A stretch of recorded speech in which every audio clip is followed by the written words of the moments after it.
name is Sabi. I have traveled the world, near and far, in search of exciting foods. Come with me on an epic journey of culinary adventures, right here on Cooking the Casbah.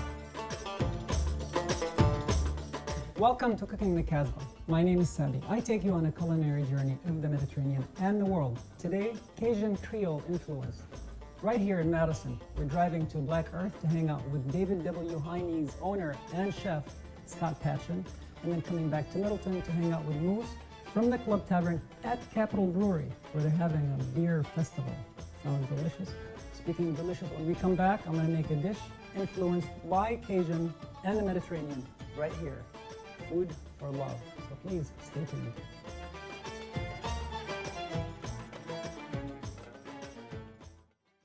There's a lot of things to like about the co-op. We shop here every week. I love the salad bar. It's always fresh and something good to eat. There are things in the deli that you won't find anywhere else. You can get anything here. If they don't have it, you ask, they'll get it. It's shopping with my son. He enjoys like loading up the bulk foods into the bags, although we do spill a few items on the floor. But the selection is really good. There's a lot of things to like about the co-op. It feels really like a part of the community that I want to support. Our children, we have so many hopes for them, but we don't always have the answers. Through the Agenda for Change, United Way is helping parents turn their hopes for their children into reality. By supporting parents, United Way knows more children will grow up feeling that they are full of promise, are safe, are loved. United Way of Dane County is creating real solutions for our children and our community, and that's what matters. To find out more, visit www.unitedwaydanecounty.org.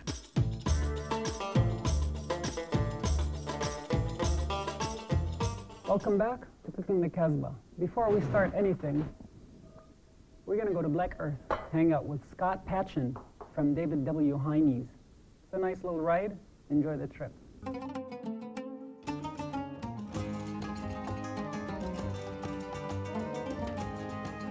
That didn't take too long. This only took 30 minutes from downtown Madison. I'm here at Black Earth, Wisconsin, at David W. Heini's restaurant, and I'm looking forward to meeting with chef and executive owner Scott Patchen. He's going to show us a couple of Creole things. So, follow me. Hi, Scott. Hi, Sabi. Welcome to David Heini's. Thank you for inviting us once again. This is one heck of a piece of history here. Goes back. Tell me a little bit about the building.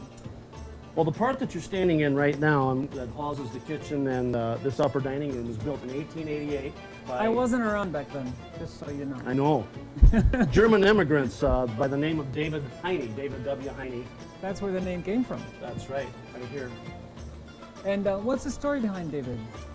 He immigrated here from Pennsylvania. Before, we don't know much about him and his family, except that he landed here in the year 1888 and built this home and ran a meat market out of the basement. That's about as far back as I can go. Before that, I have no idea what went on with him. So. When did you assume the building? We bought this in 1994. It's been a restaurant since 1977, but my wife and I purchased it in 94, so we've had it going on our 12th year of business. What is Creole food? We're going to learn. Creole food is basically, it's not on the hot side of spicy, but it's very flavorful. It uses a number of different spices. Speaking of spices, this is the one. What is this concoction? This is called Wondermus. Wondermus is a spice blend like no other. Good in everything except cake and coffee. Really. Chicken, beef, pork, you name it. I think coffee would be delicious with that. It's a blend of 13 spices that I created in 1988 with a partner, and I still use a lot of it in the flavor basting here at the kitchen. And it's instrumental in this dish that we're going to do right now. It's called shrimp biloxi. And this dish was taught to me by a guy named Freddie Lott, who used to run cooking classes in Madison.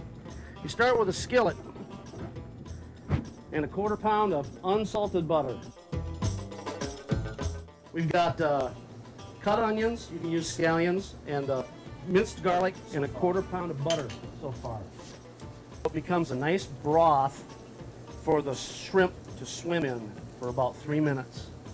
And then when we pull it out, I always say that the important part of this dish, actually, is you need a good piece of bread. Now this is beer bread, homemade beer bread. And the whole point of this is the bread and the sauce that's created by the shrimp. The shrimp are optional. You really don't have to eat them because the flavor of the dish is in the sauce and the bread.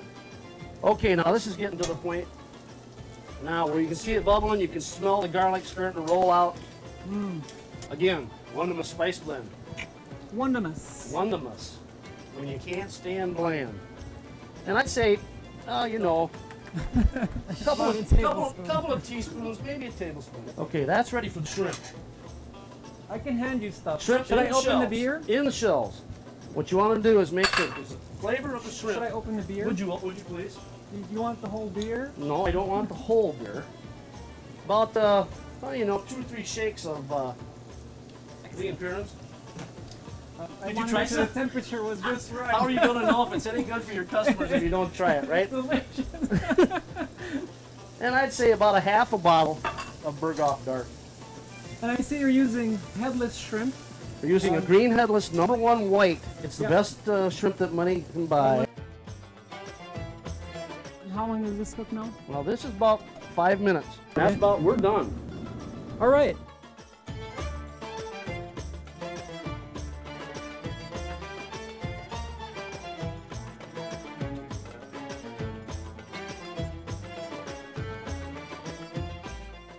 We're back, enjoying the meal, the Creole meal that we just made with Scott. The centerpiece, this beautiful dish, it had butter, onions, shrimp, very simple, and the secret spice blend, 13 different spices. Very, very. Creole meal. Yes, a Creole meal. Now, as I said And then before, the way to eat this dish is to roll up your sleeves. We put a bib on our customers here, but I'm not going to put the bib on you because. I want to make my own. Would you? Yeah. Okay.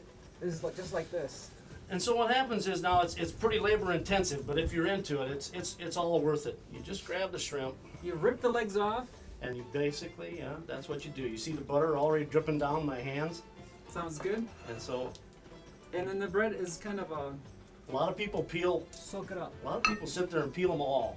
So they can eat them in one shot. So they can just eat them in one shot. But this is the major part of it right here. Is when you can rip off a piece of bread and just Dip it in there. just let it sit right there. For about 2 minutes. Yeah. Would you say? Till it just Soaks up all the juice. well, it is the major part. And right this is there. when you don't want to count calories. This is when there's no counting calories. Thanks to Scott Patchen at David W. Heine's in Black Earth for sharing with us his Creole meal. I'm going to head back to the Casbah and I'll show you what I can do with the Creole influence meal. Thanks again for the Wonderful. hints. We're back making lamb with okra. Now this is a traditional Mediterranean dish, but I'm rubbing the lamb in a Creole tradition. When you see okra, when most people hear of okra, you've had it in what? In gumbo? And it's pretty big and seedy. I want to show you a way to avoid that. But first, let's talk about the lamb.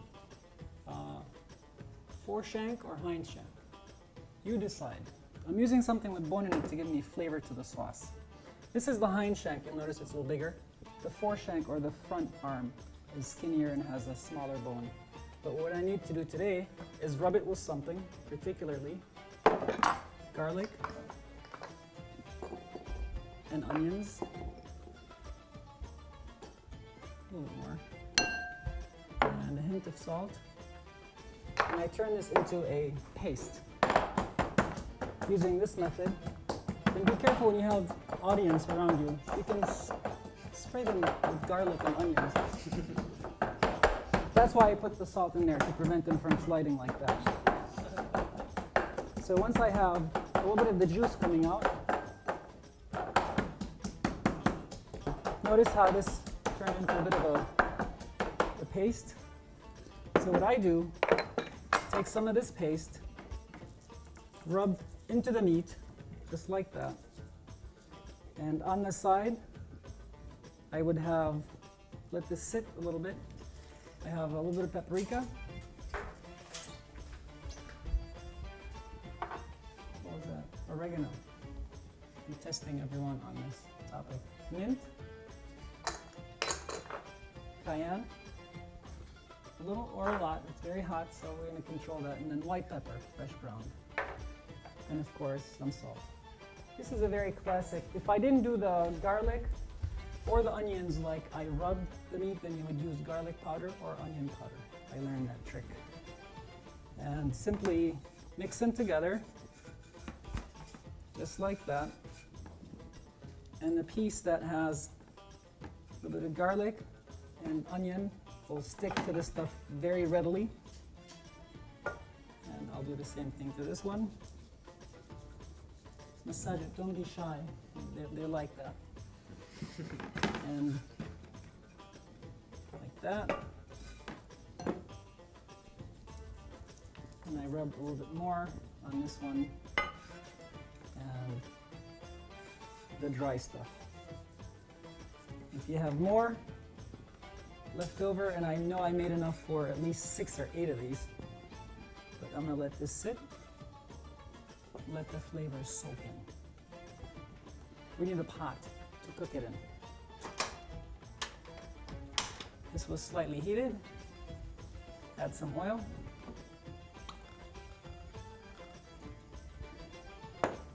And I sear and rotate these. So I'm going to start on this side. In a few minutes, we flip it. Just like that. Wasn't that easy? Fun? We're going to take a break. When we come back, I'll finish this and try it.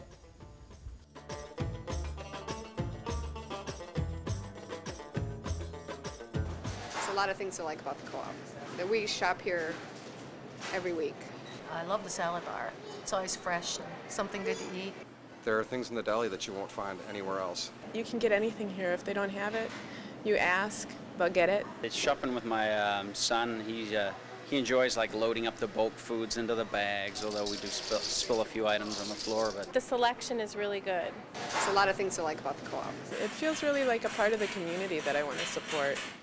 We are back wrapping up our okra lamb shanks. Now, we seared the lamb shanks on 3-4 sides, added some little bit of water and a little bit of tomato sauce, and let that cook. The okra goes in at the end because I don't want to overcook it. Most Americans think their okra is overcooked, so I'm here to help. Now, you go to the store, and these are really hard to find fresh because in most places you'll find them either chopped in the frozen food section, right? Where do you get your okra? Talk to me. Woodman's. Plug for Woodman's. Yeah, so in season they get quite big, and I don't know why anybody would want to wait until they're that big. This would be the maximum size I want to see you use this okra. You can use the bigger ones for frying and breading and all kinds of stuff, but for our purposes, I like the baby ones. And if you can show this on the camera, one of those cameras, which one? You decapitate or take it looks like a hat on top. Now, most people just take the top off completely, like that. What that does is it exposes a very meaty part that will fall apart eventually. This has a little more resilience, so it contains the okra altogether. My favorite size for this particular dish is the super cute baby okras. These are even harder to find. You may find them in the frozen food aisle of your specialty store. This cooks up. The juice, the lamb, everything together, an hour. I didn't make the audience wait an hour.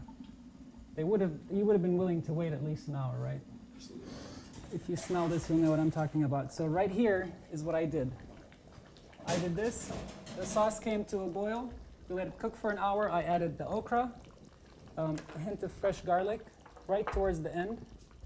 Remember, there was garlic in the rub, and I don't want to make it too garlicky, so I put a little bit of pieces like that to make sure that if you don't want them, you don't have to use them. So if you can fish them out, take them out. But I know you all like the garlic, right? And with that, a hint of cilantro would finish it.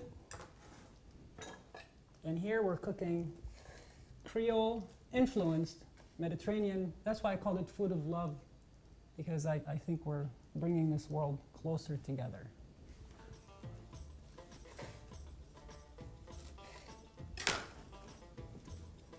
And this is our okra lamb shank. Thanks a lot.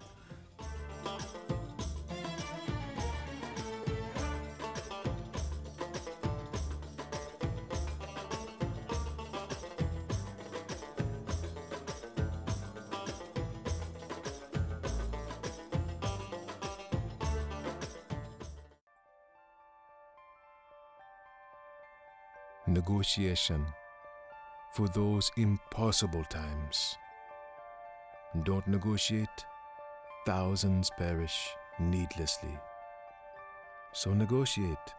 It's just a table, some chairs, and the faith that peace is possible. So, who will set the table?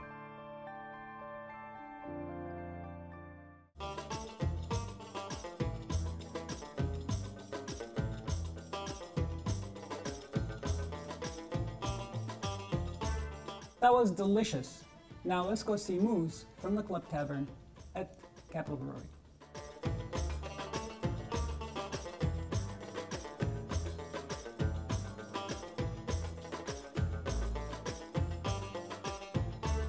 We're in Middleton. Middleton, the home of Capitol Brewery. We're right here at the Capitol Garden. Did you show them the garden? Did they see the garden? The garden is the kind of a backyard of the brewery, and the Capitol Brewery was named, according to my records here, the World Beer Championship named them the America's #1 beer. And that is definitely an honor, and I didn't think anyone other than a Wisconsin brewery will get that. Speaking of honors, we're right here in Middleton. Club Tavern has been one of my favorite hangouts as long as I remember. Club Tavern has been in business, and this is Moose. Moose, what is the Club Tavern? You weren't there when you were 16, were you? No, I'm 42 now. Okay, so. good. I just wanted to make sure about that. And I know that when I moved here in '81, the Club Tavern was in some existence. The Club Tavern's been around since the 1880s. It's one of the longest continuously running taverns in the state of Wisconsin. The building was built in 1848, and the place has been rolling ever since. When did you take it over? I took it over in 1981. See, that's the year I moved to the States. And I know that you're famous for jambalaya. What is jambalaya? Jambalaya is a rice and vegetable dish that you can add anything to. You can add seafood, you can add lamb, pork, anything. Oh. A lot of Cajun cooking is cooking that you throw on the pot and walk away from. You spice it up first, because I'm smelling cumin and turmeric maybe, or what else is there? Paprika. A little cayenne pepper in there. And then this one has sausage in it, or meat. Yep. And I do 5 different sausages. What's in this particular one that you were chopping earlier? Well, we were doing up Polish sausages. We're doing andouille sausage, smoked sausage, kielbasa, and just a regular good old-fashioned Wisconsin broth. And beans and rice. Yep. That sounds elegant yet simple. Very elegant but simple. What makes the Club Tavern's jambalaya different than a traditional jambalaya? Because I cooked it. You cooked it, and how did you learn it, and what is your connection with Louisiana? I adopted a young lad who used to work for Mr. Michael Crone of the UW Marching Band back in 1992, and he's from Lake Charles, Louisiana, and we started throwing a Mardi Gras party, and everything just transpired from there. We go down to island bottom of Louisiana every year and go fishing, and get to meet some good old back bayou Southern chefs, and you'd be amazed what they can teach you. Simple, good cooking. Simple and somewhat scary. Simple and somewhat scary. Yes, kind of like meeting me. All right, and then we're going to cut back and show you how it was done earlier. We're going to be doing my five sausage and chicken jambalaya. Not quite a traditional jambalaya, but it's jambalaya a la mousse. Starting out with some butter and adding all the sausages. We got basic Wisconsin brat, andouille, of course. Got a Polish sausage, a kielbasa, and a smoked sausage. To our sausage, we're going to add chicken, a little more butter, garlic, and then our Cajun seasoning. Put the Cajun seasoning in early, that way the flavor gets cooked all the way through. When you get a really hot, spicy food, it's because the fire came in last in the cooking. But you just got a nice tangy taste. That's because all the hot stuff was added right away early on. They got to cook all the way through. As it starts to cook, we're gonna add some tomatoes to it. As you can hear from the sound, this is a real cast iron pot. It was made in the home of Louisiana. Well, that's the first step in jambalaya a la mousse. I said it's not a traditional jambalaya, it's a 5 sausage jambalaya. We're gonna let this simmer for a little bit We'll be back to see you in a short while.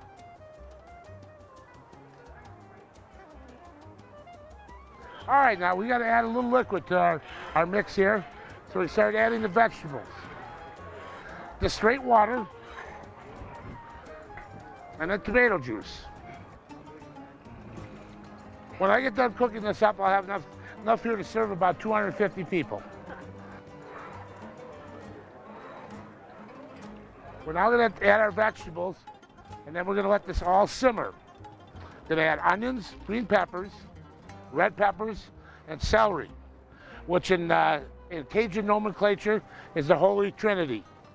In almost everything that a Cajun cooks, you're going to find celery, onions, or peppers.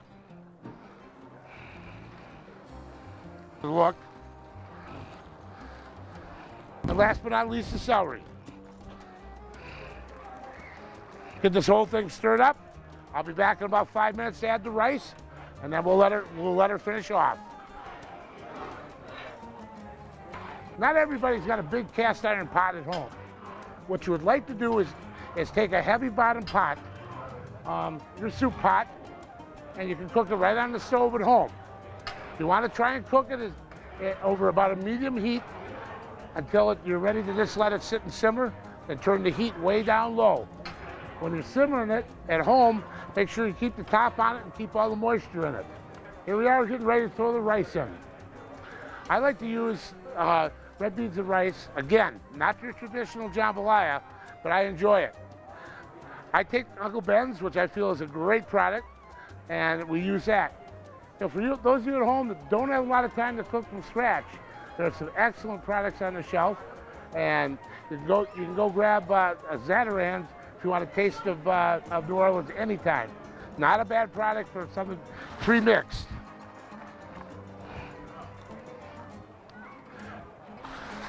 So we're going to add the red beans and rice, because that's going to take the longest to finish up. And then a little bit, we'll add some white rice to it. It comes with a seasoning packet, so we add that to our mix. The traditional way is you just use white rice. Okay, now we're going to add just plain white rice. The white rice takes a lot less time than the red beans do, so that's the last ingredient we're going to put in. Then we're just going to let the whole thing simmer for about 20 minutes. Now that the white rice has been added, this is going to sit and cook for about 20 minutes, and then we'll have a finished product for you. And that was Moose's jambalaya. And now what happens? We got about 5-10 more minutes of simmering, and we sit down and eat. And folks are ready to do that. Once again, thanks to Capital Brewery for sharing with us their garden, and Club Tavern for showing us the secrets of their jambalaya, and of course, Moose in charge.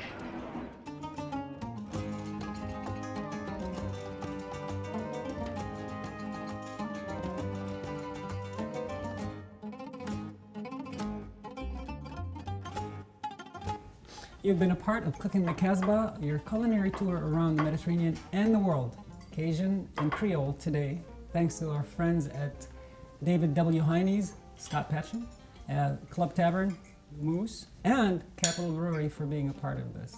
And thank you for watching Cooking the Casbah.